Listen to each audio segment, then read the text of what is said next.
Assalamualaikum warahmatullahi wabarakatuh. Perkenalkan, kami dari kelompok 4 ingin mempresentasikan tugas akhir sistem operasi tentang Zorin OS. Pertama-tama, kenakan nama kelompoknya ada Wafa Rifki Anafin, Putra Eka Cahyadi, Sukma Jaya, lalu saya sendiri, Ardia Dani Pratama, dan Muhammad Gagah. Zorin OS. Zorin OS adalah sistem operasi komputer pribadi yang dirancang dan dipromosikan untuk pengguna komputer berbasis Linux. Salah satu fitur bawaannya memungkinkan pengguna mengubah antarmuka agar menyerupai Microsoft Windows atau Mac OS. Wine dan Play on Linux dapat dengan mudah diinstal di Zorin OS, memungkinkan pengguna untuk menjalankan perangkat lunak Windows untuk kemudahan transisi dan bermain game. Pencipta Zorin OS mempertahankan 3 edisi gratis dari sistem operasi dan edisi Ultimate untuk pembelian. Yang kedua, rilis saat ini adalah Zorin OS versi 15.3 Ultimate, Zorin OS 15.3 Core, Zorin OS 15.3 Lite, dan Zorin OS 15.3 Education. Edisi baru terus menggunakan Linux berbasis Ubuntu dan antarmuka GNOME atau XFCE. Tentang Zorin OS, yang pertama, perusahaan OS Zorin berbasis di Dublin dan dimulai pada tahun 2008 oleh salah satu pendiri Rusia Artyom dan Kirill Zorin. Yang kedua, Zorin OS sepenuhnya grafis dengan penginstal grafis. Untuk stabilitas dan keamanan ini mengikuti rilis jangka panjang dari sistem Ubuntu utama. Ia menggunakan repositori perangkat lunaknya sendiri serta repositori Ubuntu. Yang ketiga, Zorin OS awalnya dirilis 1 Juli 2009. Versi sebelumnya mengharuskan pengguna melakukan penginstalan bersih, tetapi sejak versi 12.4, manajer sistem dapat digunakan untuk meningkatkan penginstalan yang ada. Penjelasan selanjutnya akan dijelaskan oleh saudara Sukma. Baik, di sini saya akan melanjutkan dari teman saya Ardian. Di sini saya akan menjelaskan cara menginstal Zorin OS. Yang pertama kali kita lakukan adalah atur booting terlebih dahulu dan masukkan ke CD Zorin OS ke dalam CD-ROM atau DVD-ROM. Atau bisa juga dengan menggunakan flash disk dengan cara ISO Zorin OS-nya sudah dibakar memakai aplikasi Unbotin di flash disk yang isinya kosong. Mengenai aplikasi Unbotin bisa di-download di Google. Setelah masuk ke dalam desktop, kita klik pada install Zorin OS, lalu akan muncul tampilan welcome. Lalu kita klik, kita pilih bahasa yang akan digunakan. Saya memilih Inggris. Setelah itu klik continue. Dan yang kedua, masuk ke preparing to install Zorin OS. Kita langsung klik continue. Dan yang ketiga, selanjutnya di installation tab, kita pilih something else, lalu klik continue. Dan yang keempat, membuat partisi hard disk. Pertama, kita klik new partition table, lalu klik pre-speak dan kita klik tanda plus tanpa tanda petik. Habis itu pilih logical, lalu isi kapasitas hard disk yang ingin digunakan. Saya menaruh 2048 MB. Gunakan yang beginning. Pilih mode swipe area, lalu klik OK. Dan yang kelima, membuat partisi hard disk kedua. Kita klik pre-speak, lalu klik tanda plus tanpa tanda petik. Pilih primary, lalu kapasitas hard disknya telah otomatis dibuat, yaitu 8690 MB. Gunakan yang beginning.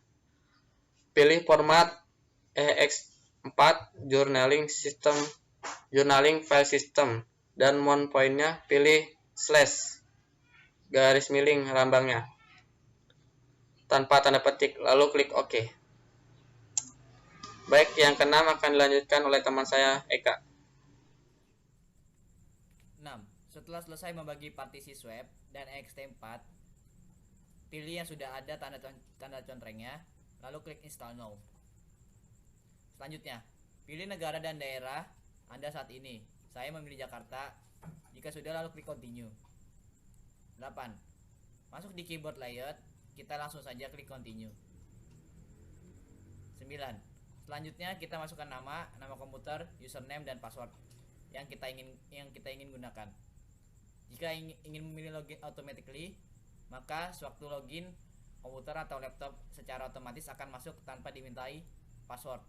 Dan jika memilih require my password to login, maka nanti sewaktu login komputer atau laptop Anda otomatis akan meminta passwordnya. Saya memilih login automatically. Kalau sudah, klik continue. 10. Tunggu hingga instalasi selesai. Setelah selesai, klik restart now dan selesailah menginstal Zorin OS di komputer atau laptop Anda. Perintah dasar. Berikut ini adalah beberapa perintah yang biasa digunakan dalam mode CLI, baik desktop maupun server. Untuk perintah dasar kali ini adalah yang sangat umum digunakan pada Linux. Yang pertama ada touch, ls, mkdir atau mkdir, mv, dan rm. Oke, saya akan mencobanya satu persatu. Di sini saya akan membuat sebuah file baru ya. Kita klik kanan di Zorin OS-nya, kita klik kanan. Oke. Klik kanan lalu open terminal.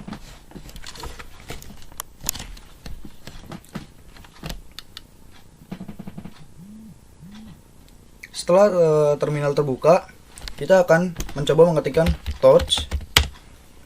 Lalu di sini saya akan membuat file baru yang bernama kelompok 4.pdf.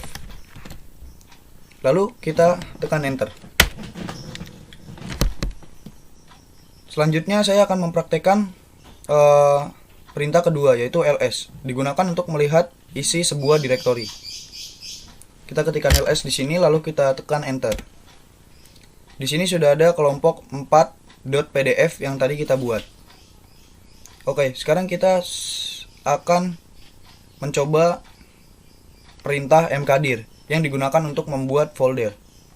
Caranya, ketikkan mkdir lalu masukkan nama folder. Contoh, folder kelompok 4 terbaru. ls untuk melihat folder kelompok 4 terbaru. Ini adalah folder kelompok 4 terbaru yang tadi kita buat. Setelah itu perintah keempat, mv, digunakan untuk mengubah nama file.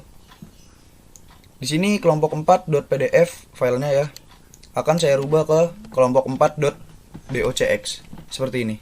mv kelompok 4.pdf spasi nama file yang baru, kelompok 4.docx, lalu tekan enter. Lihat apa yang terjadi dengan mengetikkan ls lalu enter. Maka kelompok 4.pdf telah terubah menjadi .docx. Perintah yang kelima, rm, digunakan untuk menghapus file. Kita akan menghapus file kelompok 4.docx dengan cara rm spasi kelompok 4.docx. Lalu kita tekan enter. ls untuk melihat perubahan. Maka file kelompok 4.docx berhasil kita hapus. Oke, segitu aja.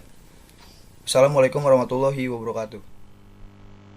BK, kali ini saya akan melanjutkan presentasi dari teman saya, Bapak Rifkian Afin. Slide berikutnya ialah cara menginstal software melalui paket manager. Di sini kita harus menginstal Chromium Web Browser. Langkah-langkahnya ialah kita klik software, lalu kita searching Chromium Web Browser. Di sini sudah ada Chromium Web Browser dan di sini seharusnya ada install ya. Kita sudah install terlebih dahulu, tampilannya setelah install seperti ini. Setelah itu kita cari LibreOffice-nya.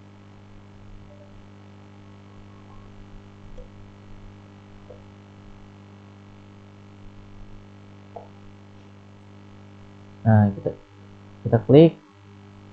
Ini kita sudah install juga, tampilan seperti ini untuk menghemat waktu. Setelah itu kita step berikutnya ialah cara memodifikasi Zorin OS. Pertama-tama kita masuk ke pengaturan atau setting ya, terus ke menu ke appearance ya, appearance-nya, lalu kita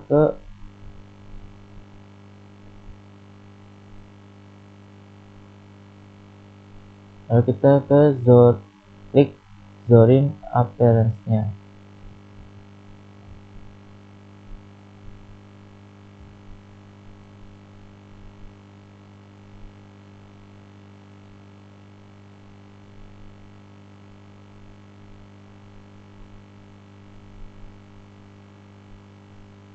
Nah, di sini kita klik tema.